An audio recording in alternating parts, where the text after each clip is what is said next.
नमस्कार मु आपणकर प्रिय देवी प्रसाद गोटे बढ़िया कथा कहूँ मोर विश्वास आपण हृदय को छुईब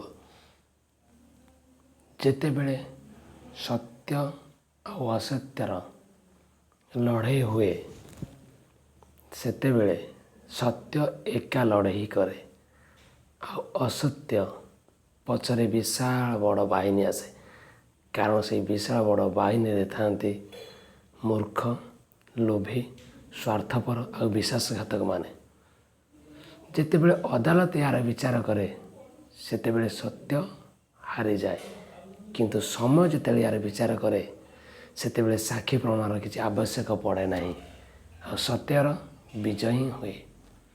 आ गोटे कथा मन रखता आपण मैंने जो लोक लाइफ रे दुख भोगुची सी आज ना काली सुख ही निश्चित भोग किंतु जी दुख दौची सी ता लाइफ रे केवे भी सुख भोगी पारिबनी।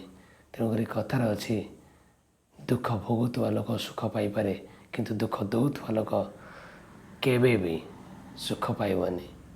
मु आपण मानक अनुरोध करुच्ची केबे कौन सी परिस्थिति रे कहार अन्याय चिंता करतु नहीं।